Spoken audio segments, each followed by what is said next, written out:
नमस्कार, मैं आरबी सिंह यादव और आप देख रहे हैं मेरा YouTube channel RB Singh Yadav editor. आज हम आपको दिन भर की दो बड़ी मशहूर खबरें दिखवाएंगे। एक बिहार की, जहां पर तेजस्वी यादव के काफिले और छोटी छोटी सभाओं में पैर रखने को जगह नहीं मिलती। इतनी भीड़ उमड़ रही है कि तेजस्वी यादव गदगद हैं पूरी तरह से और बाकायदे हाथ उठवाकर वो सारी जो बिहार की जनता है उसको अपने साथ लाने का प्रयास कर रहे हैं। तो पहले तो हम भाई रवीश कुमार के द्वारा जो ये वीडियो लाया गया है उसको हम आपके सामने देखिए भीड़, तेजस्वी यादव की भीड़। 5 साल सरकार चलना चाहिए, लेकिन बताइए 3 साल में 3 बार शपथ ले,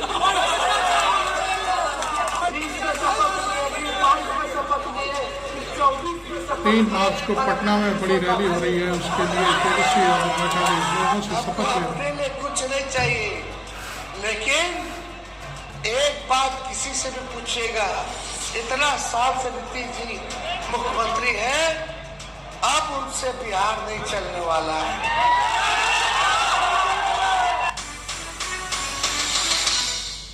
हाई वोल्टेज रैलियों और सभाओं की शुरुआत हो गई है। तेजस्वी यादव की जन विश्वास यात्रा में आने वाली भीड़ बिहार की राजनीति में चर्चा का विषय बन गई है। तेजस्वी यादव 20 फरवरी से ही जन विश्वास यात्रा पर निकले हैं। पहले उन्होंने सभाएं की, मगर अब रोड शो करने लगे हैं। अखबारों में चर्चा है कि इतनी भीड़ हो जा रही है कि संभालना मुश्किल होता जा रहा है। देखिए, तिल रखने को जगह नहीं है। वैशाली से समस्तीपुर जाने के रास्ते में भीड़ इतनी हो गई कि उनकी यात्रा हर जगह पहुंचने से पहले सुपौल में कई घंटे देर होने लगी। ये समस्तीपुर जाने वाले रास्ते पर 6 घंटे तक इंतजार करते रहे। नीतीश कुमार लंबे समय तक बिहार की राजनीति में कायम हैं। तेजस्वी यह भांप चुके हैं। यही समय है कि किसी नए नेता को जनता के बीच अपनी जगह बनाने की कोशिश करनी चाहिए। तेजस्वी के रोड शो में आने वाली जनता को देखकर क्या यह निष्कर्ष निकाला जा सकता है कि बिहार में 34 साल के तेजस्वी नई चुनौती बनते जा रहे हैं।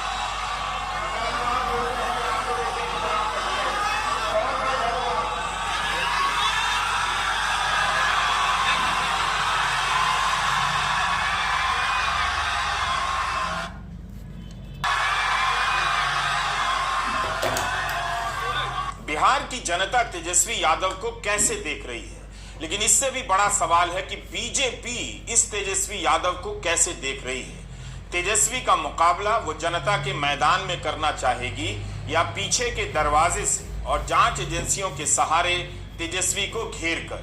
जिस तरह से पीछे के दरवाजे से बीजेपी नीतीश कुमार के साथ आ गई, सत्ता में आ गई और तेजस्वी को बाहर निकाल दिया गया, उससे साफ है कि अपने सबसे प्रभावशाली दौर में भी प्रधानमंत्री नरेंद्र मोदी 34 साल के इस युवा से जनता के मैदान में नहीं लड़ सके। उन्हें बिहार में ऐसा कोई नेता नहीं मिला जो सड़कों पर उतरकर तेजस्वी यादव की तरह समर्थन जुटाकर दिखा देता। पिछले दरवाजे से सरकार में आने का खेल कुछ और होता है और निश्चित रूप से इसमें नरेंद्र मोदी काफी आगे हैं। लेकिन यह भी सही है कि 2014 के बाद की राजनीति में नरेंद्र मोदी की तूती बोल रही है। हिंदी प्रदेशों में उनका एक छत्र प्रभाव कायम हुआ है।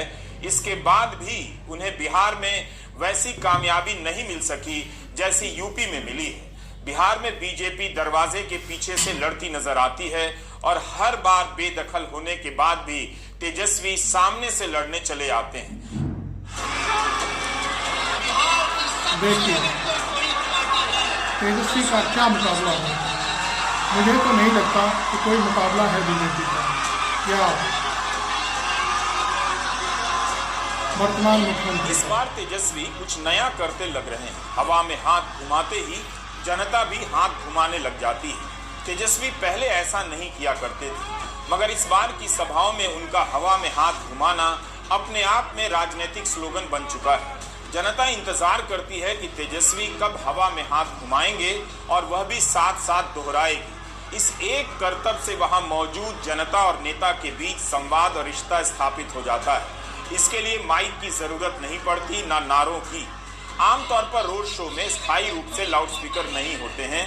व्यवस्थित रैलियों की तरह सभी तक आवाज नहीं पहुंच रही होती है। हो सकता है कि हाथ घुमाकर तेजस्वी ने अपनी बात पहुंचाने का कोई नया तरीका निकाला, जो लोगों को दिखाई भी दे रहा है और लोग भी हवा में हाथ घुमाने लग जाते हैं। तेजस्वी का गला बैठ चुका है। हाथ घुमाकर तेजस्वी यह बताना चाहते हैं कि वे बीजेपी से लड़ सकते हैं। उनकी सभा में आई जनता बीजेपी से लड़ सकती है।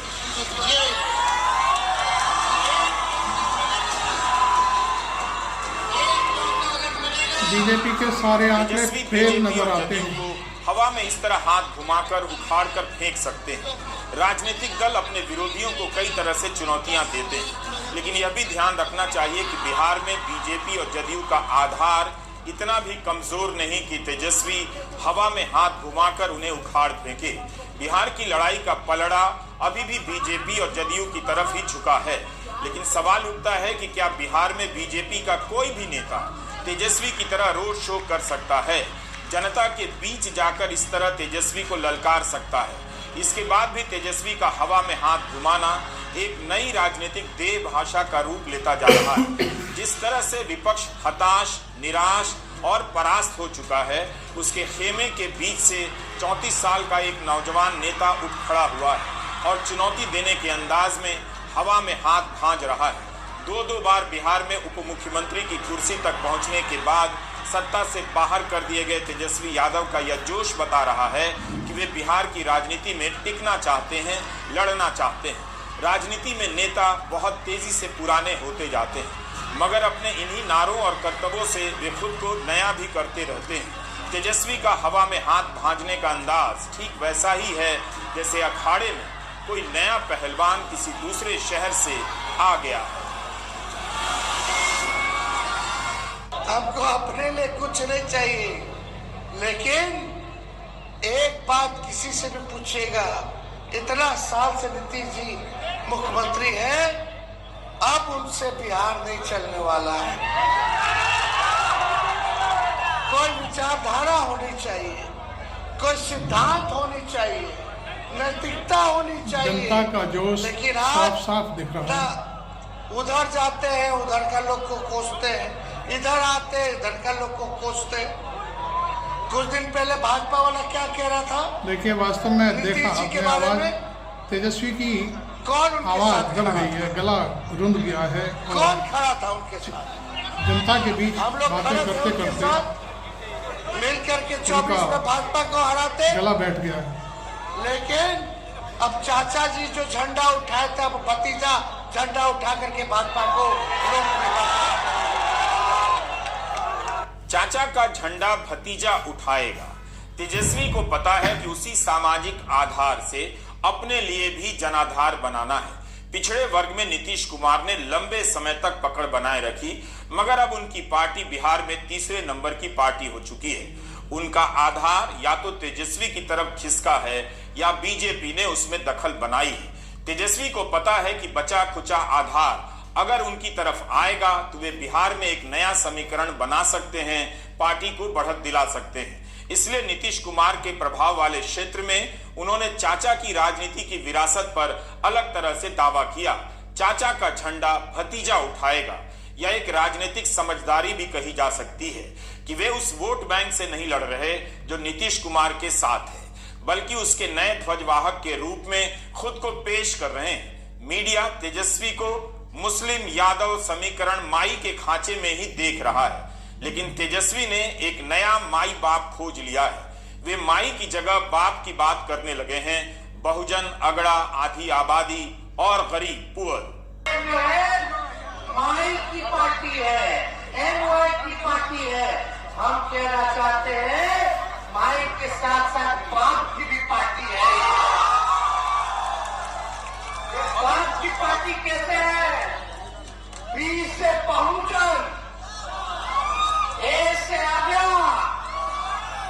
ए से आधी आबादी और बी से पुअर मतलब गरीब। तो ये सब A to Z वाले लोग हैं।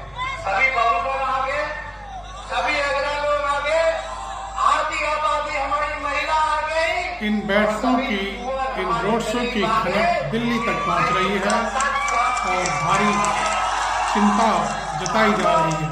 जोड़ने वाले लोग हैं, हम लोग तोड़ने वाले नहीं हैं। हम लोग प्यार की बात करते हैं, एकता की बात करते हैं, लेकिन भाजपा वाले लोग तोड़ना चाहता है।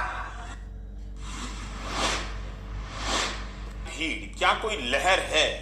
एक बात का ध्यान रखना चाहिए, रोड शो की भीड़ हमेशा ज्यादा होती है, मगर जितनी होती नहीं उससे ज्यादा लगती भी है।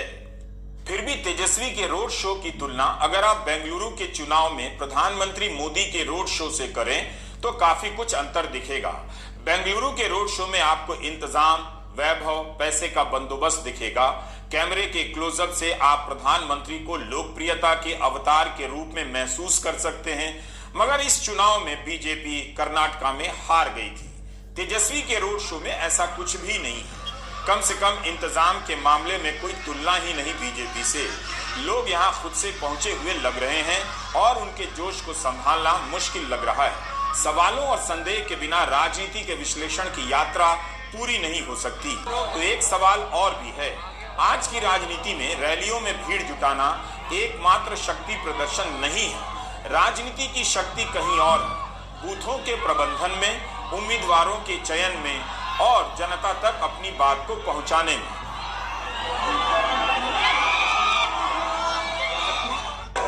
इतनी बड़ी संख्या में आप सब लोग यहाँ उपस्थित हैं। हम आप लोगों के बीच आए हैं आप लोगों का आशीर्वाद लेने के लिए, आप लोगों का समर्थन लेने के लिए। आगे लड़ाई लड़ना है तो आपसे विश्वास चाहते हैं, इसलिए जन विश्वास यात्रा में हम पूरे बिहार के जिला में जा रहे हैं। तो आपका विश्वास मिलेगा। दोनों हाथ उठा के बोलिए, ताकत दीजिएगा। तो आगे का लड़ाई लड़े ना, तो लड़ाई में आप लोगों का साथ मिलेगा। तेजस्वी आपके लिए जान निकाल देंगे। मत मिटेंगे, आपकी लड़ाई को लड़ते रहेंगे जब तक अंतिम मंजिल पर मुकाम पर। क्या तेजस्वी यादव हर बूथ पर प्रबंधन के मामले में बीजेपी का मुकाबला कर सकेंगे? जैसा कि दावा किया जाता है कि बीजेपी का कार्यकर्ता घर घर जाता है, क्या तेजस्वी का कार्यकर्ता घर घर जाकर अपने वोटर को समझा पाएगा, मतदान केंद्र तक ला पाएगा? असली लड़ाई वहां है। फिर भी अपनी सभा में भीड़ खींचकर तेजस्वी ने इतना तो दिखाया है कि वे लड़ने के काबिल हैं। बीजेपी भी तेजस्वी की सभा को गौर से देख रही होगी, उनकी गलतियों पर नजर रख रही होगी। अभी देखना बाकी है कि बीजेपी की तरफ से कौन नेता इस तरह रोड शो पर निकलता है और तेजस्वी को चुनौती देता है। क्या इस भीड़ से यह समझा जाए कि बिहार में 34 साल के तेजस्वी के नेतृत्व में कोई नया राजनीतिक परिवर्तन होने जा रहा है?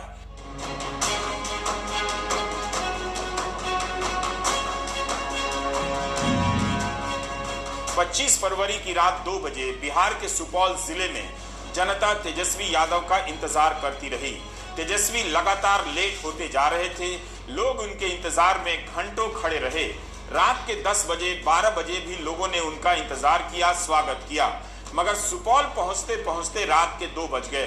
तब भी बड़ी संख्या में लोग तेजस्वी को सुनने आए और उनमें उत्साह भी बना रहा। 25 फरवरी को तेजस्वी यादव ने 4 जिलों में रोड शो किया। वैशाली से समस्तीपुर पहुंचने में 8 घंटे लगे। दरभंगा से सुपौल पहुंचते पहुंचते रात के 2 बजे। तेजस्वी ने ट्वीट भी किया कि रात्रि 2 बजे अभी सुपौल पहुंचे हैं।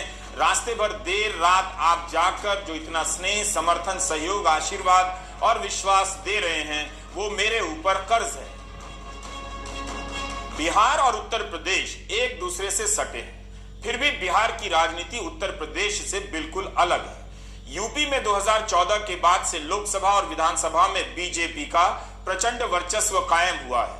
योगी आदित्यनाथ बीजेपी के स्थायी नेता की तरह उभरे हैं, मगर बिहार में बीजेपी कभी नित्यानंद राय तो कभी गिरिराज सिंह तो कभी दूसरे दल से लाकर सम्राट चौधरी में अपना भविष्य खोजती रही। सुशील मोदी, रविशंकर प्रसाद, आरके सिंह अपनी बारी का इंतजार करते रह गए। शायद यही वजह थी कि नीतीश कुमार के साथ कभी ना जाने की कसम खाने के बाद भी बीजेपी ने अपनी कसम थूक दी। सत्ता ही सिद्धांत है, बीजेपी ने बिहार में इसे जीकर दिखा दिया। तेजस्वी अपनी रैलियों में सिद्धांत की बात कर रहे हैं कि वे इसके लिए कुर्सी छोड़ सकते हैं। राजनीति के इस खेल में गेंद हर समय किसी एक खिलाड़ी के पाले में कभी नहीं रहती। इसका मतलब यह नहीं कि तेजस्वी ने अभी बड़ी लकीर खींच दी है या उन्होंने बीजेपी को हरा दिया है। 2024 के चुनावी नतीजे बताएंगे कि तेजस्वी की इन सभाओं में आने वाली जनता में कितना दम था, कितना वोट था। लेकिन इस वक्त जो लोग आ रहे हैं उसे खारिज भी नहीं किया जा सकता। खासकर एक ऐसी पार्टी से तेजस्वी यादव का मुकाबला है जिसके मानव संसाधन, आर्थिक शक्ति और जांच एजेंसियों की ताकत के आगे कहीं नहीं टिक सकते। आज की बीजेपी के पास हजारों करोड़ रुपए का चंदा है। तेजस्वी यादव बीजेपी की आर्थिक शक्ति का मुकाबला नहीं कर सकते। आप कोई भी अखबार उठाकर देखिए, शहर में किसी भी पोस्टर होर्डिंग को देखिए, हर दिन या हर दूसरे दिन अखबारों के पहले पन्ने पर प्रधानमंत्री मोदी और उनकी सरकार का पूरे पन्ने का विज्ञापन छपता है। एयरपोर्ट से लेकर मेट्रो तक में मोदी सरकार के ही विज्ञापन भरे नजर आएंगे। बाजार जाइए, बस स्टॉप देखिए, वहां भी आपको मोदी सरकार का विज्ञापन नजर आएगा। टीवी, रेडियो, वेबसाइट, कहीं भी विज्ञापनों की रैली में मोदी कई हजार मील अपने विरोधियों से आगे निकल चुके हैं। जितना धन बीजेपी के पास है, आज उससे मुकाबला कोई भी दल नहीं कर सकता।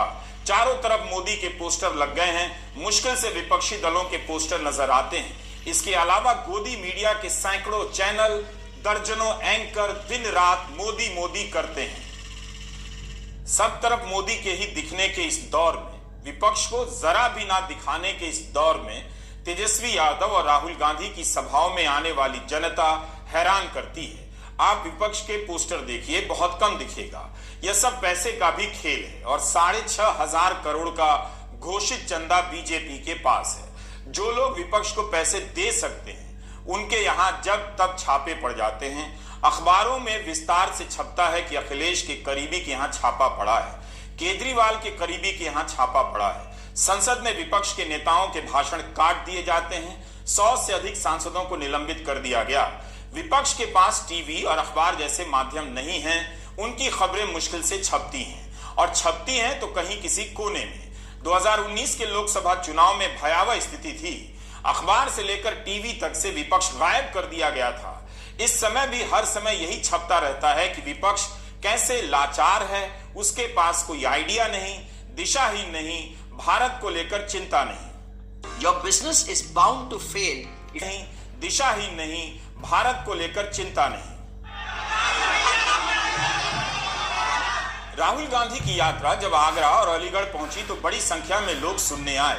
लोगों के बीच पुराने जमाने की तरह राहुल गांधी और अखिलेश यादव ने जनता को संबोधित किया। क्या आपको किसी अखबार में विपक्ष के इस प्रयास पर ढंग का लेख दिखा?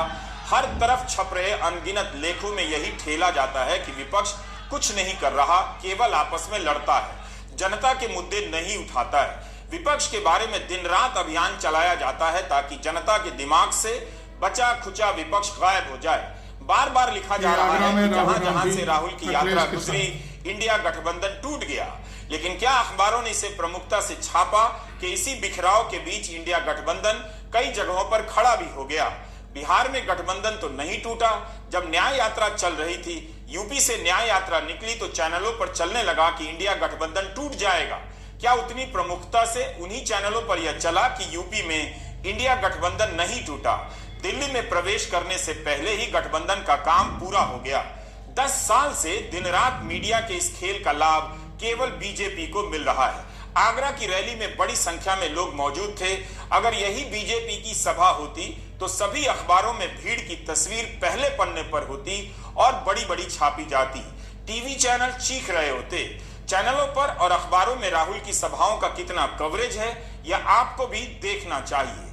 बिहार में कम से कम अखबारों में तेजस्वी की सभाओं का कवरेज हो रहा है। किस रूप में यह देखने की बात है, तुलनात्मक रूप से अध्ययन किया जा सकता है। कब तक होगा यह पूछा जा सकता है। कब कवरेज बंद हो जाए पता नहीं, लेकिन इस वक्त तक पहले पन्ने पर तेजस्वी यादव की सभाओं की खबरें नजर आती हैं। पहले पन्ने पर ही दैनिक भास्कर ने छापा है कि राजद मां ही नहीं बाप की पार्टी है। बिहार के अलग अलग अखबारों में तेजस्वी के बयान प्रमुखता से छापे जा रहे हैं। तेजस्वी की सभा में आने वाली भीड़ की खबरें हैं। मंच के टूटने से लेकर महिलाओं के इंतजार की भी रिपोर्ट आपको मिलेगी। 2014 को याद कीजिए, नरेंद्र मोदी का ऐसा ज्वार उठा कि विपक्ष के नेता जनता के बीच जाने में घबराने लगे, प्रेस कॉन्फ्रेंस तक नहीं करते थे, उनका बयान तक नहीं आता था। आज फिर से विपक्ष के नेताओं में यह विश्वास लौटा है कि वे जनता के बीच जा सकते हैं। वोट मिलेगा या नहीं मिलेगा, यह एक अलग प्रश्न है। तेजस्वी यादव ने 20 फरवरी से ही जनता के बीच जाना शुरू कर दिया। पहले 3 दिनों में 9 सभाएं की, कुल 16 सभाएं पहले चरण में की। उसके बाद उन्होंने अपनी रणनीति बदली और रोड शो पे निकल गए। उनका रोड शो बिहार के सभी 38 जिलों से गुजरने की कोशिश में है। अपने रोड शो में तेजस्वी 3 मार्च को गांधी मैदान की सभा में आने का आह्वान कर रहे हैं।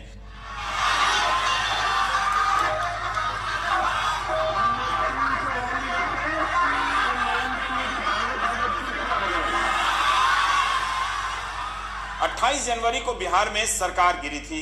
20 फरवरी को तेजस्वी यादव जन विश्वास यात्रा पर निकल गए। 2 चरणों की यात्रा में तेजस्वी बिहार के भीतर 2600 किलोमीटर की दूरी तय करने वाले हैं। इस दौरान वे बिहार के कई जिलों से गुजर चुके हैं। बक्सर, रोहतास, गया, नालंदा, जहानाबाद, वैशाली, समस्तीपुर, मधुबनी, दरभंगा, मुजफ्फरपुर, सीतामढ़ी, शिवहर, मोतिहारी, बेतिया, गोपालगंज और पूर्णिया में सभाएं करेंगे। सभाएं हो चुकी हैं। वहां से आने वाली तस्वीरों से तेजस्वी समर्थकों के अलावा विपक्ष से उम्मीद करने वाले काफी उत्साहित नजर आने लगे हैं। एक दिन में 3-4 जगहों पर तेजस्वी यादव सभाएं कर रहे हैं, भाषण दे रहे हैं। 22 फरवरी को सिवान, छपरा, आरा गए तो 24 फरवरी को गया, नवादा, नालंदा, जहानाबाद गए। तेजस्वी बिहार की राजनीति में नई सोच, नया बिहार बनाने के नारे के साथ स्थापित करने का प्रयास कर रहे हैं। नवादा की सभा में तेजस्वी खास तौर पर जोर देने लगे कि वे सभी के हैं, किसी के खिलाफ नहीं हैं।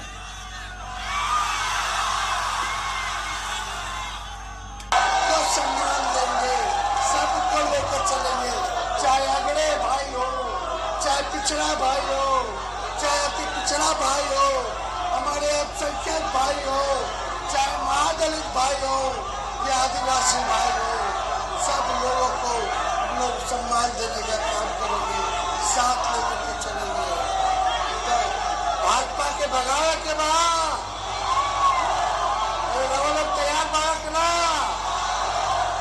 एक बार पट्टा चला, एक बार पट्टा पहुंचिएगा तो उसी दिन से सरकार का पतन शुरू हो जाएगा। 3 मार्च को पटना पहुंचने का आह्वान कर रहे हैं तेजस्वी। राज लाना है ना,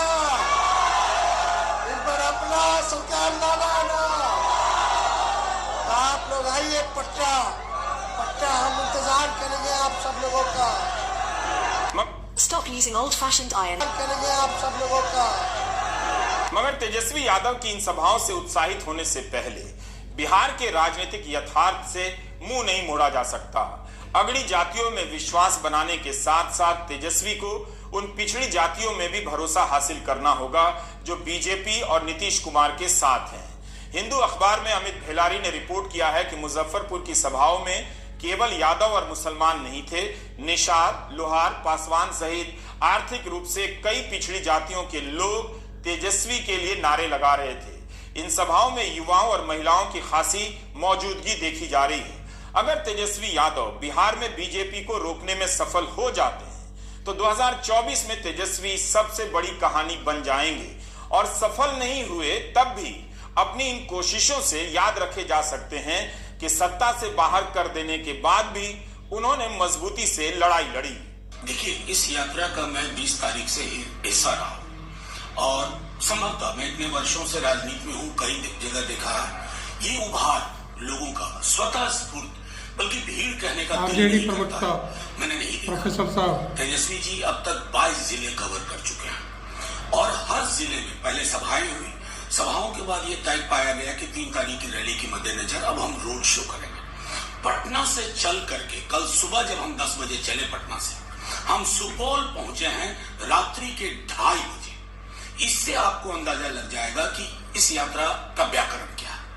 इसमें जो हमको सोचते थे कि हमारे जो पारंपरिक वोटर हैं, हर जाति, हर समुदाय की भागीदारी, सबसे ज्यादा युवाओं की भागीदारी, महिलाओं की, रात में 1:30 बजे भक्तियाही में मैंने महिलाओं को खड़ा देखा। तो ये अपने आप में एक संकेत है एक बदलाव का। देखिए, कई लोगों कहते हैं कि अरे ये क्या बात हुई, ये क्या। सच तो ये है कि तेजस्वी जी ने यहाँ का व्याकरण बदल के रख दिया है।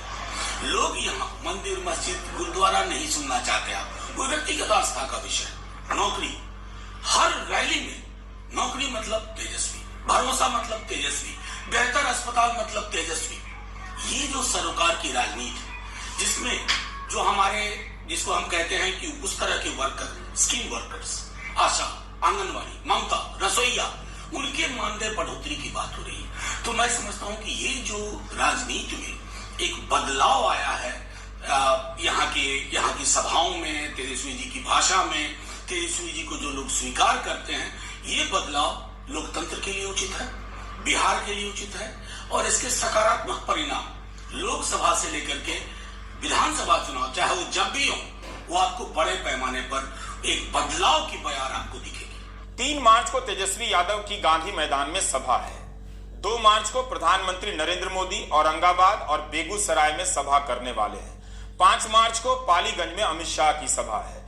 फरवरी के अंत में राजनाथ सिंह की भी सीतामढ़ी और दरभंगा में सभा हो सकती है। बीजेपी के नेता और उप मुख्यमंत्री सम्राट चौधरी ने कहा है कि प्रधानमंत्री मोदी अगले 10 दिनों में बिहार के लिए 2 लाख करोड़ की परियोजनाएं शुरू करने वाले हैं। इनमें 70,000 करोड़ की रेल परियोजनाएं होंगी।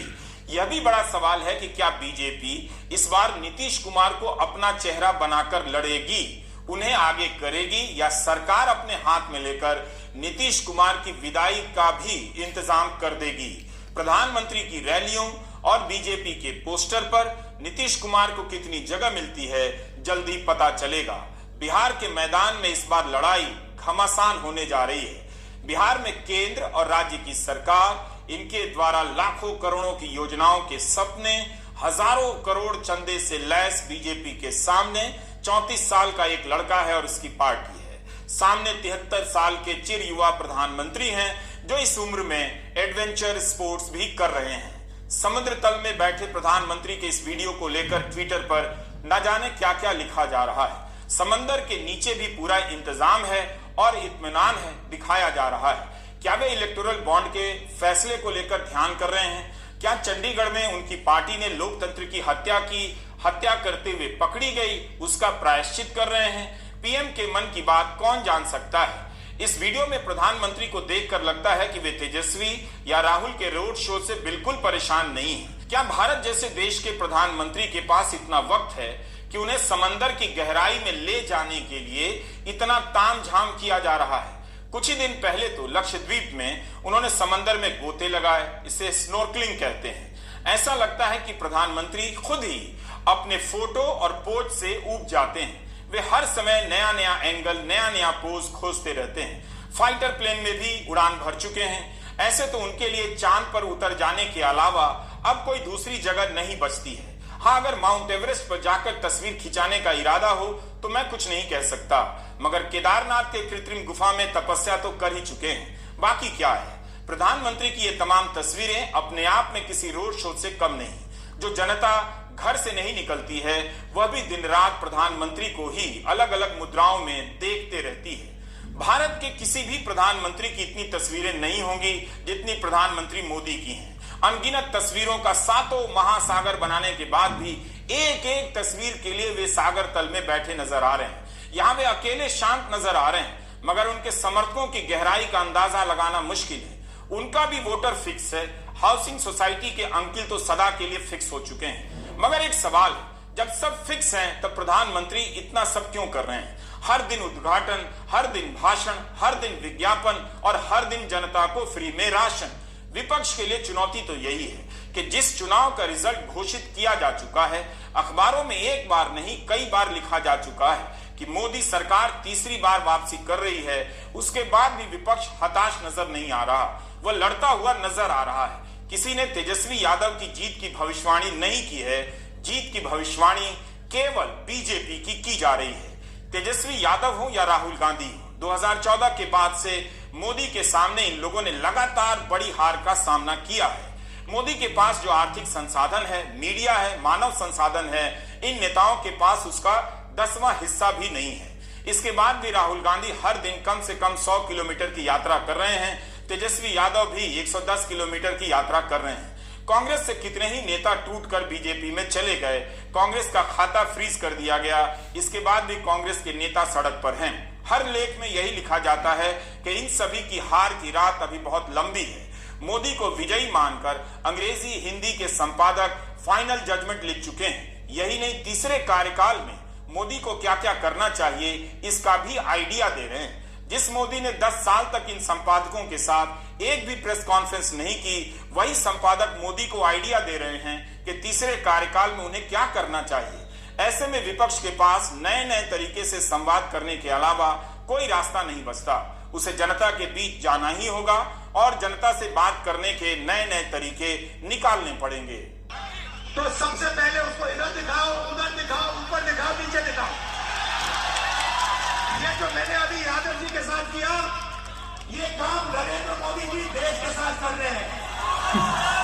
उधर देखो, उधर देखो, ऊपर देखो, थाली बजाओ, फोन की लाइट जलाओ, ये मोदी जी कर रहे हैं।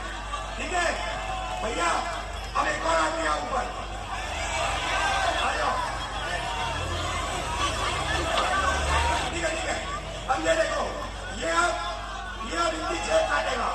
ठीक है भैया, यादव जी आप उधर देखो, भैया आप इसके जेब में हाथ डालो। ये देखो, ये जेब काट रहा है, इसका नाम अदानी। भैया दूसरा है ऊपर। अच्छा भैया, इसमें एक डंडा दो, इसको एक डंडा दो, ये डंडा दो, ये भैया डंडा हटाओ, ये डंडा दो इसको भैया। अच्छा इस डंडे को हाथ उठाओ। ये देखो भैया, ये अमित शाह डंडा लिए, ये मोदी जी, अदानी जी, अमित शाह जी, ये सीबीआई, ईडी, इनकम टैक्स, ये इसका डंडा है। अगर किसी ने ये चोरी बंद करने की कोशिश की तो अमित शाह डंडा मारेगा। अदानी जी खड़े हुए, देखो कितना अच्छा सूट पहने, और ये बेचारा गरीब जिसके जेब में से 24 घंटा पैसा छीना जा रहा है, पेट्रोल से पैसा छीना जा रहा है, बिना रोजगार नहीं दिया जा रहा, ये काम हो रहा है। आपने मार्केट में बहुत सारे अलग अलग ब्रांड का काम हो रहा है। अगर इसी तरह से प्रधानमंत्री मोदी ने किसी से बातचीत की होती तो हर संपादक, हर एंकर ट्वीट करता कि जनता से संवाद करने के मामले में मोदी का जवाब नहीं। वे विपक्ष के नेताओं की मास्टर क्लास ले सकते हैं, इसीलिए मोदी मोदी हैं। मगर राहुल राहुल हैं, तेजस्वी तेजस्वी हैं। उन्हें समझ लेना होगा कि अखबार और टीवी उनके लिए नहीं है, उन्हें ऐसी जगह अब नहीं मिलेगी। तेजस्वी की सभा में जनता आ रही है, क्या यह गौर करने की बात नहीं है?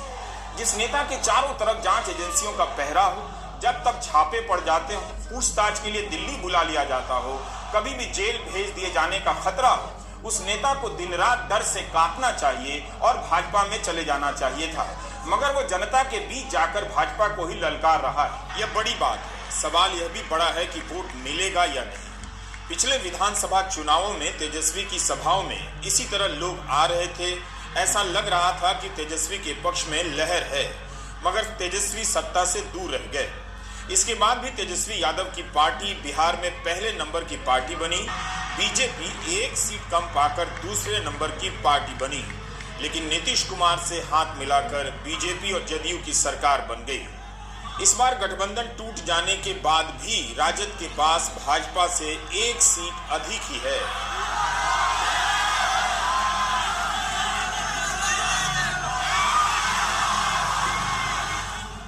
नीतीश कुमार और तेजस्वी यादव का साथ आना बीजेपी को परेशान कर रहा था।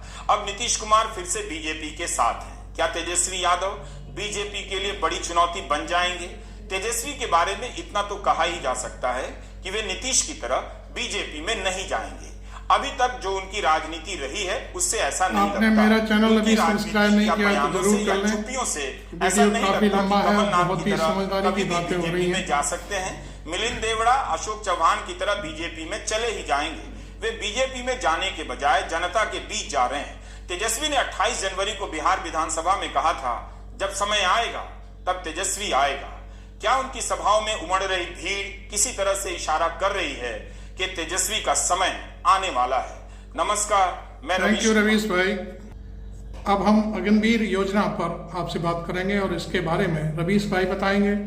कांग्रेस पार्टी ने इस बात का ऐलान कर दिया है, तो सुनिए भाई रवीश कुमार को। वादा किया है, अगर 2024 में केंद्र में कांग्रेस की सरकार बन गई तो अग्निवीर योजना वापस कर दी जाएगी और पुरानी व्यवस्था लागू होगी। कांग्रेस एक एक कर अपना मैनिफेस्टो जारी करती जा रही है। न्याय यात्रा के दौरान सबसे पहले देश भर में जाति की गणना और आरक्षण की सीमा 50% से अधिक करने का वादा किया गया। उसके बाद दूसरा बड़ा वादा किया एमएसपी की लीगल गारंटी देने का, और तीसरा वादा अब किया गया है अग्निवीर योजना समाप्त कर देने का। कल ये परसों कहा गया कि हम डिफेंस एक्सपोर्ट से बहुत पैसा कमा रहे हैं। ये भी कहा गया कि हम आत्मनिर्भर हो रहे हैं, हम इंडिजिनस मैन्युफैक्चरिंग कर रहे हैं। अगर हमारे डिफेंस डिपार्टमेंट को इतनी आमदनी हो रही है और हम लोग इतने सक्षम हो रहे हैं, तो सबसे ज़्यादा महत्वपूर्ण ये होगा कि हमारे जो शौर्यवीर सैनिक हैं उनके जीवन के लिए, उनकी भर्ती के लिए, उनकी नौकरी, पेंशन, परिवार की सुख सुविधाओं के लिए हम लोग संसाधन को जाहिर करें। ये अग्निवीर जो बनने जा रहे हैं, कांग्रेस की प्रेस कॉन्फ्रेंस, इसका विरोध करने के लिए कांग्रेस पार्टी ने, जब ये योजना लॉन्च हुई उसी समय से हम लोगों ने विरोध किया था, क्योंकि हमें लगा कि ये 4 साल की नौकरी देने के बाद सिर्फ 25% लोगों को स्थायी रूप से फौज में भर्ती किया जाएगा और बाकी 75% लोगों को रिलीज कर दिया जाएगा। अभी कहा जा रहा था कि 10% की पैरामिलिट्री जो है आर्म्ड फोर्सेस सीपीएफ हैं, उसमें उनके लिए आरक्षण दिया गया है।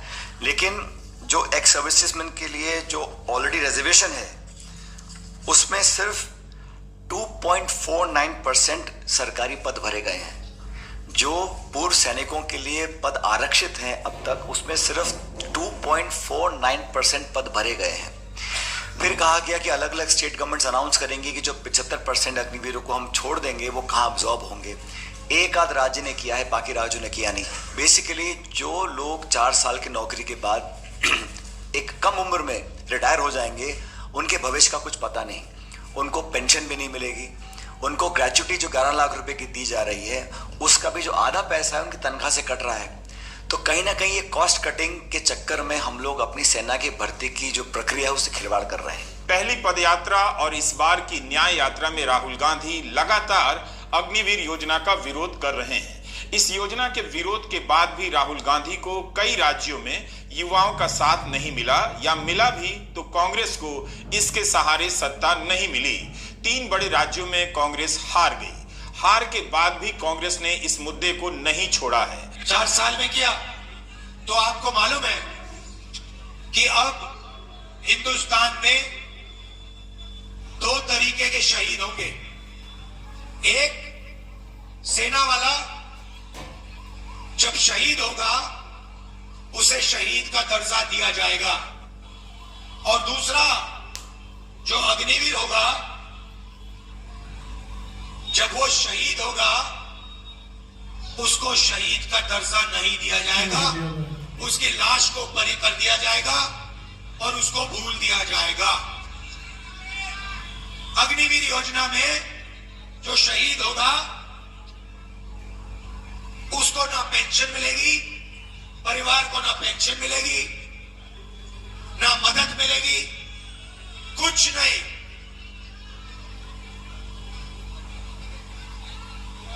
अग्निवीर कौन बनेगा? मैं आपको बताता हूं। जाएंगे सब अंदर, 4 साल बाद 4 में से 3 को लात मार के बाहर भगा दिया जाएगा। कहा जाएगा तुम्हारी यहां कोई जरूरत नहीं है, और 4 में से 1 बंदा सेना में जाएगा। जो पैसा राहुल गांधी का कहना है कि यदि सत्ता में आए तो अग्निवीर योजना को खत्म कर दिया जाएगा और पहली जैसी योजना लागू रहेगी। जेब में जा रहा है। इसके बाद भी अग्निवीर को लेकर राहुल गांधी का विरोध अपनी जगह से हिला नहीं। न्याय यात्रा के दौरान वे केवल पेपर लीक की बात नहीं कर रहे थे, बल्कि कम नौकरियों के रोजगार की भी बातें उठाते रहे और हर तरीके से ये सवाल करते रहे कि अग्निवीर युवाओं के लिए और देश की सेना के लिए अच्छा नहीं। राहुल गांधी की यात्रा राजस्थान में प्रवेश कर चुकी है, जहां से बड़ी संख्या में छात्र सेना की भर्ती की तैयारी करते हैं। राजस्थान से लगे हरियाणा में भी सेना में भर्ती होने का ट्रेंड है।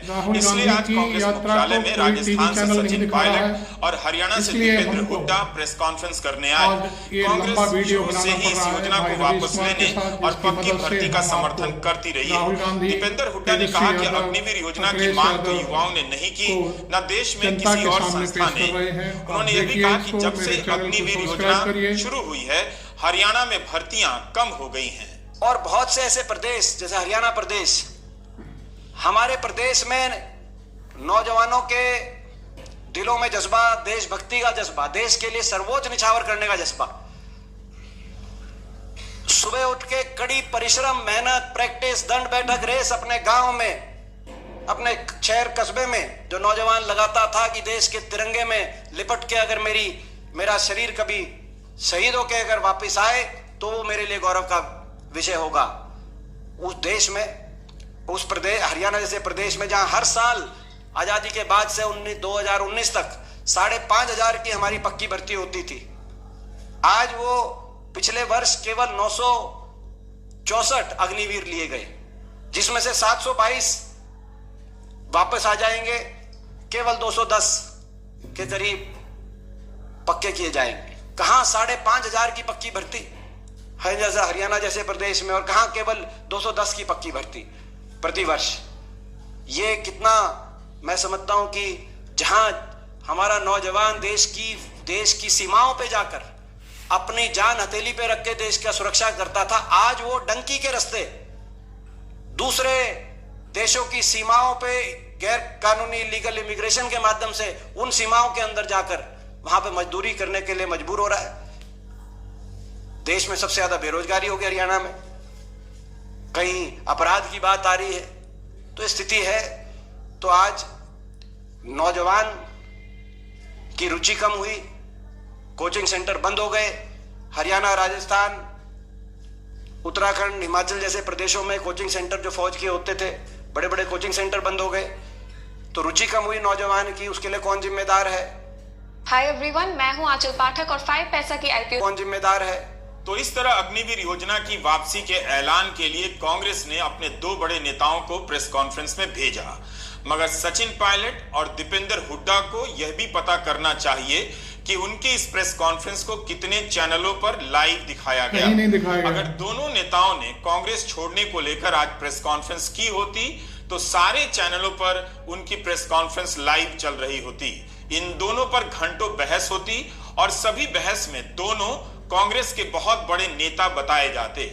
दोनों अपने अपने क्षेत्र में प्रभावशाली नेता तो हैं, मगर जब वे एक जरूरी मुद्दे पर प्रेस कॉन्फ्रेंस करते हैं तो क्या यही गोदी मीडिया उनकी प्रेस कॉन्फ्रेंस दिखाने के लिए उन्हें नेता भी समझता है? दिसंबर के मध्य में खबर आती है कि पूर्व सेनाध्यक्ष MM नरवणे की किताब 4 स्टार्स ऑफ डेस्टिनी में अग्निवीर को लेकर कई राज खोल दिए गए हैं। उसमें उन्होंने लिखा था कि सेना नहीं चाहती थी कि 4 साल के बाद अग्निवीर हटा दिए जाएं, बल्कि नरवणे लिखते हैं कि सेना का तो सुझाव था कि 4 साल के बाद 75% अग्निवीर सेना में रख लिए जाएं, मगर इसे बदल दिया गया। 4 साल के बाद केवल 25% अग्निवीर ही सेना में रखे जाएं, ये फैसला हो गया। जैसे ही यह राज बाहर आया कि यह योजना कहीं और से थोपी गई थी, सेना को पता नहीं था, इस किताब के प्रकाशन पर रोक लग गई। दिसंबर के आखिरी सप्ताह में खबर आती है कि पूर्व सेनाध्यक्ष को अपनी किताब छापने से पहले सरकार की अनुमति लेनी होगी। उस समय इस किताब की प्री बुकिंग चालू हो गई थी। तारीख का ऐलान हो गया था कि 15 जनवरी को इसका लोकार्पण होगा, मगर अब तो पुस्तक मेला भी आकर जा चुका है। इस किताब का कहीं अता पता नहीं। पूर्व सेनाध्यक्ष भी इसे लेकर नहीं बोल रहे हैं कि उनकी किताब नहीं छप रही है और क्या स्टेटस है। जनवरी में खबर आई कि अमेज़न ने पुराने ऑर्डर कैंसिल कर किताब के डिलीवर होने की नई तारीख दी है। अब यह किताब 30 अप्रैल को डिलीवर होगी। वायर ने रिपोर्ट छापी थी कि किताब रक्षा मंत्रालय और विदेश मंत्रालय से मंजूरी का इंतजार कर रही है। पूर्व सेनाध्यक्ष की किताब को कब मंजूरी मिलेगी किसी को पता नहीं। दीपेंद्र हुड्डा ने सवाल किया है कि इस योजना को लाने का आइडिया किसका था। ना किसी राजनीतिक दल ने मांग करी।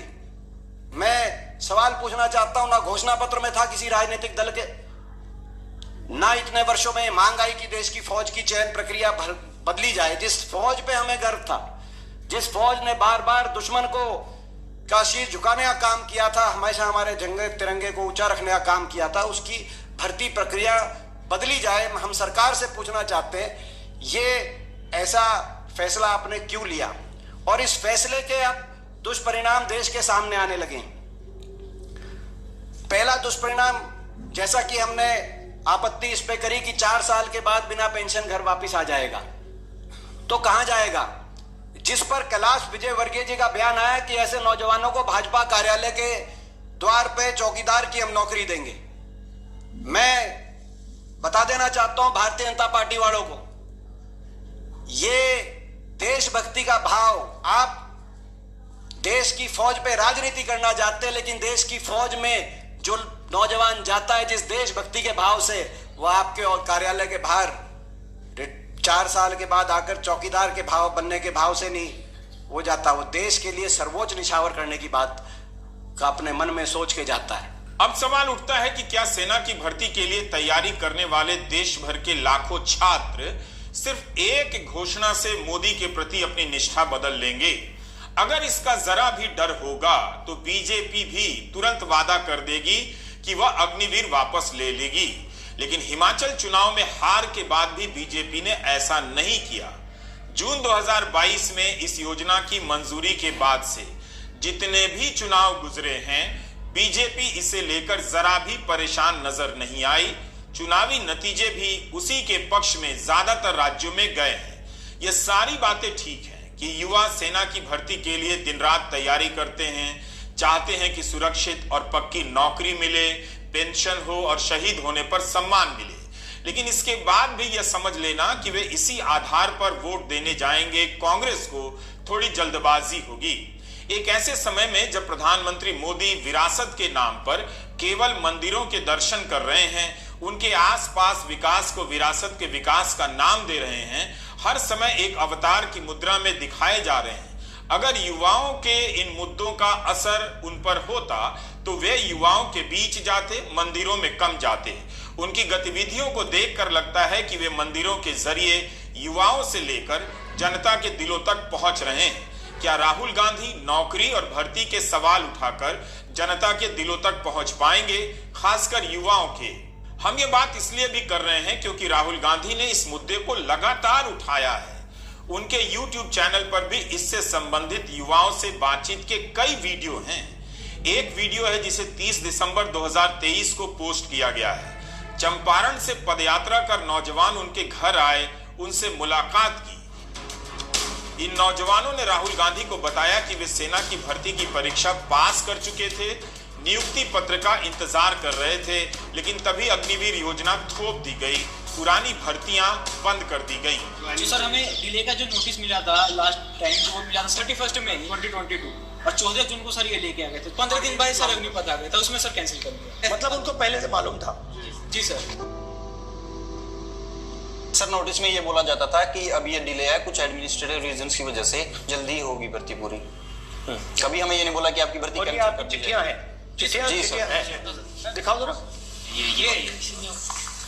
सर ये नोटिस है सर 1 ईयर तक सर ये अपडेट आता रहा, वेबसाइट पर अपडेट था। सर ये राजनाथ सिंह जी का लेटर है जो उन्होंने हमको दिया था, और ये सर बच्चों का डेलीगेशन गया था राजनाथ सिंह जी से मिलने, उसका फोटो है। 10 जुलाई को सर हमारी जूनियर लेटर आ जानी थी 2021 में। ये सिलेक्टेड लड़के हैं? Yes sir. सर ये मेडिकल के बाद जो फिट और अनफिट की लिस्ट सर ये बहुत लंबी लिस्ट है, 4800 के आसपास इसमें बच्चे हैं। वही लड़के जा रहे हैं जो मजबूर है, मजबूर। इसको ये है कि थोड़ा बहुत पैसा जो मिलेगा उससे हमारे घर की थोड़ी हालत सुधर जाएगी। मैंने 12th पास किया और उसके बाद से ही ये प्रोसीजर चालू किया, और अब आके लास्ट में यही था ऑप्शन, यही बचा था, अब ये भी टूट गया। अब बस कोई इच्छा ही नहीं होती जीने की, है कि शायद हमारा ये प्रोसेस पूरा हो जाए और हमें ये मौका मिल जाए, बाकी कुछ नहीं बचा है। सर आर्मी के अलावा दूसरा कुछ सोचा ही नहीं था सर दिन रात एक करके मेहनत किया, 8 साल मेहनत किया तब जाकर सर 2 मिनट क्लियर हुआ सर हमें जिंदा लाश बना दिया गया सर, इससे बड़ी हो तो कहीं खड़ा करके सर 63 सुसाइड। क्या आप जानते हैं कि इस वीडियो को कितने व्यूज मिले हैं? इस एक वीडियो को 10 लाख से कम व्यूज मिले हैं, जबकि सेना की भर्ती की परीक्षा 50 लाख से अधिक नौजवान देते हैं, तब भी इसका व्यूज 10 लाख नहीं है। इसके बाद भी राहुल गांधी ने इस मुद्दे पर सुनना और बोलना कभी बंद नहीं किया। असम में भी उन्होंने भारत जोड़ो न्याय यात्रा के दौरान अग्निवीर को लेकर युवाओं से बात की, युवाओं ने उनसे मुलाकात की। इस वीडियो को राहुल गांधी ने अपने चैनल पर 24 जनवरी के दिन पोस्ट किया है। इसका थंबनेल है अग्निवीर का अन्याय, पेंडिंग भर्ती, पेंडिंग न्याय। क्या आप जानते हैं कि इस वीडियो को कितने व्यूज मिले हैं? 75,000 से भी कम व्यूज मिले हैं, जबकि किसी भी भर्ती में युवाओं के शामिल होने की संख्या 10 लाख से ही शुरू होती है, लेकिन तब भी उनके ही मुद्दे पर राहुल गांधी के वीडियो को कितने कम व्यूज मिले हैं।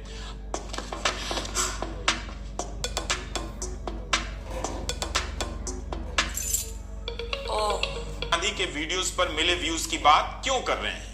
अगर यह मुद्दा युवाओं का सबसे बड़ा मुद्दा होता तो क्या इस वीडियो को ज्यादा नहीं देखा जाना चाहिए था? मीडिया में तो राहुल गांधी की ऐसी बातचीत टीवी चैनलों पर यूं ही नहीं दिखाई जाती, ना अखबारों में छपती है। लेकिन जो युवा पीड़ित हैं, क्या वे भी नहीं देखते? जो इंटरनेट पर लंबा समय बिता रहे हैं, जिनके बारे में राहुल गांधी अपनी सभाओं में कह रहे हैं कि आप 7 घंटा 8 घंटा मोबाइल फोन पर बिताते हैं, इसका मतलब है आप देश की जरूरी मुद्दों से, सवालों से दूर हो रहे हैं। इसके बाद भी क्या युवाओं को उनके अपने ही मुद्दों में दिलचस्पी नहीं है? यह तीसरा वीडियो भी हमें राहुल गांधी के चैनल पर मिला है। इसे 31 जनवरी को पोस्ट किया गया।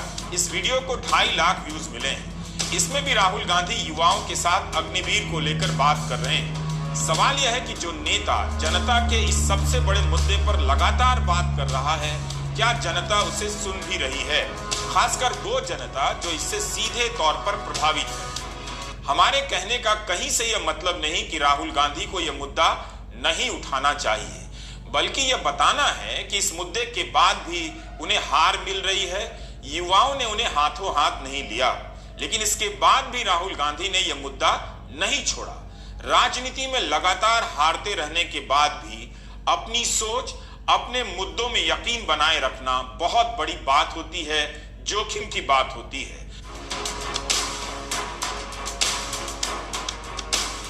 राहुल गांधी ने यह बात बार बार साबित की है कि वे केवल जीतने के लिए मुद्दे नहीं उठाते और हार जाने के बाद मुद्दों का त्याग नहीं कर देते, बल्कि उन्होंने दिखाया है कि हार जाने के बाद भी वे मुद्दों को नहीं छोड़ते। अब तो कांग्रेस ने अग्निवीर योजना को वापस लेने का ऐलान कर दिया है। YouTube पर वीडियो को व्यूज मिलना राजनीति का पैमाना बिल्कुल नहीं है, तब भी नहीं जब बहुत व्यूज मिल सकते थे।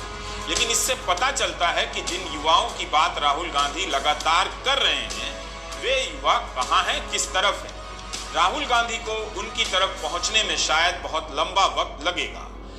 लिए जो लोग 4 साल की नौकरी के बाद एक कम उम्र में रिटायर हो जाएंगे, उनके भविष्य का कुछ पता नहीं, उनको पेंशन भी नहीं मिलेगी, देखने में उनको ग्रेचुइटी जो दी जा रही है उसका भी जो आधा पैसा है उनकी तनख्वाह से कट रहा है। तो कहीं ना कहीं ये कॉस्ट कटिंग के चक्कर में हम लोग अपनी सेना की भर्ती की जो प्रक्रिया है उस विज्ञापन को देख रहे हैं। सबसे महत्वपूर्ण बात यह है, इसके बारे में आपको दीपेंद्र जी बताएंगे, जो राज्य ऐसे हैं जहाँ सबसे ज्यादा भर्तियां होती हैं, जहां लोग बहुत चाव से, शौक से और एक मातृभूमि की रक्षा करने की भावना से सालों तक प्रशिक्षण करते हैं, तैयारियां करते हैं, और एक गांव में माहौल होता है कि हम फौज की भर्ती की तैयारी कर रहे हैं।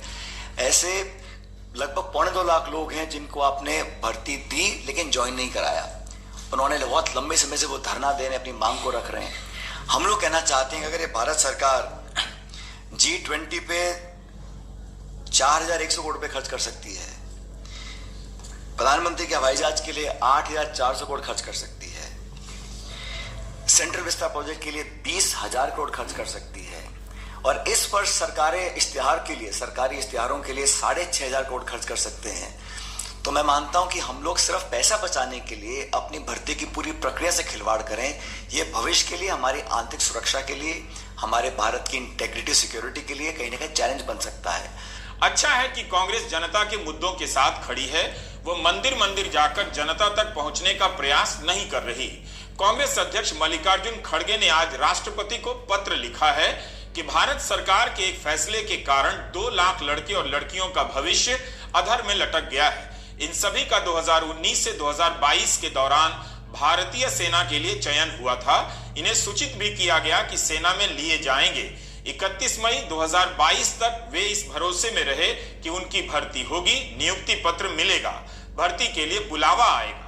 मगर उस दिन भारत सरकार ने पुरानी भर्ती की प्रक्रिया समाप्त कर दी और अग्निवीर योजना शुरू कर दी। हम आपके सामने आपके ही मुद्दे ला रहे हैं। युवाओं ने वर्षों मेहनत की है, आपके ऊपर डिपेंड करता है कि आप भरे थे और इन सभी राहुल ने गांधी 250 रुपए के ये मुद्दे उठाए हुए मुद्दे हैं, इनको आप देखें, वसूले गए, अपने कमेंट करें, अपनी बात को आगे बढ़ाएं और इस वीडियो को वायरल करें, कई युवाओं ने अपनी जिंदगी भी खत्म कर ली। मैं आपसे अपील करता हूं कि इनके साथ न्याय करें।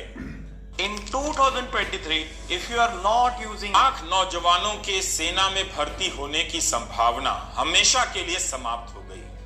क्या बीजेपी के सांसदों को इन नौजवानों की आवाज नहीं उठानी चाहिए थी?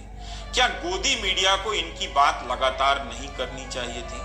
कोई इस मुद्दे पर नहीं बोल रहा है, फिर भी कांग्रेस बोल रही है। कांग्रेस के अध्यक्ष राष्ट्रपति को पत्र लिख रहे हैं, यह जानते हुए भी कि उन्हें वोट नहीं मिलने वाला है। अग्निवीर योजना की आलोचना बीजेपी के समर्थक सैनिक अधिकारियों ने भी की थी, मगर अब विरोध की आवाज सुनाई नहीं देती।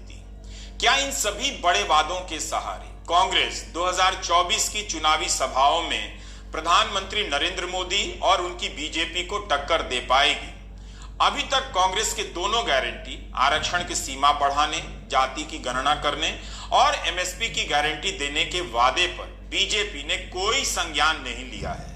शायद वह इन वादों से बिल्कुल परेशान नहीं लगती है। कुछ फर्क नहीं पड़ता, कुछ फर्क नहीं पड़ता। आप में कुछ दम नहीं है, आप में कुछ दम नहीं है, बोलो जितना बोलना है, कुछ नहीं होगा। अरे भाई सुन लो, समझ लो, समझ लो, समझ लो, आपके दिमाग में बात बैठ नहीं रही है। आप जितना चिल्लाना चाहते हो चिल्ला लो, जितना आप कहना चाहते हो अग्निवीर नहीं होगा चिल्ला लो, कुछ फर्क नहीं पड़ने वाला। आप में दम नहीं है, आप में दम नहीं है। अग्निवीर होगा, अग्निवीर होगा। क्यों? क्योंकि अदानी चाहता है इसलिए अग्निवीर होगा, मोदी चाहता है इसलिए अग्निवीर होगा। कैसे? वो क्या दम नहीं है आप में? कैसे नहीं होने देगा? हो रहा है। आप चिल्लाते हो और कुछ नहीं करते, दम नहीं है आप में।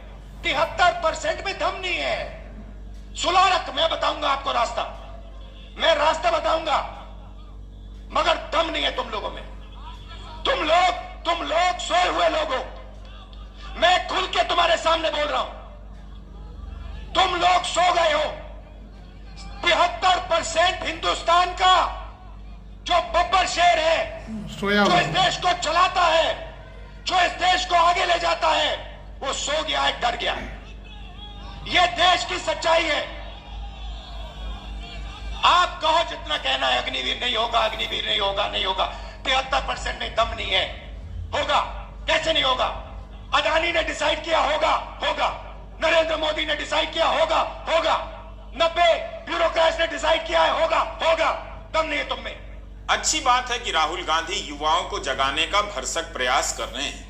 कोशिश करने में कोई बुराई नहीं है। प्रधानमंत्री मोदी ने सितंबर 2013 की सभा में 1 रैंक 1 पेंशन का वादा किया था, लेकिन आज सेना में 2 तरह के सैनिक हो गए हैं, एक पूर्ण सैनिक और एक अग्निवीर। पुराने सिस्टम से भर्ती सैनिकों को पेंशन मिलेगी, नए सिस्टम से भर्ती अग्निवीरों को पेंशन नहीं मिलेगी। उन्हें इसी से संतोष करना पड़ेगा कि उनके प्रधानमंत्री नियमित रूप से मंदिरों में जाते हैं, मंदिर को विरासत समझते हैं, मंदिरों के कैंपस में एलईडी स्क्रीन लगवा देते हैं, सेल्फी पॉइंट बनवा देते हैं, वहां सुविधाओं का विस्तार कर देते हैं। इससे युवाओं को और उनके परिवारों को जो हिंदू सुख मिल रहा है, वो सुख उन्हें नौकरी और पेंशन से कभी नहीं मिल सकता। फिर राहुल गांधी को क्या युवाओं के मुद्दे छोड़ देने चाहिए? बिल्कुल ही नहीं। विपक्ष को हमेशा जनता के दुख की बात करनी चाहिए। युवाओं को हिंदू सुख में डूबा देखकर उनकी बेरोजगारी और रोजगार के सवाल पर चुप हो जाने वाला विपक्ष का नेता हो ही नहीं सकता है। नमस्कार, थैंक यू रमेश भाई।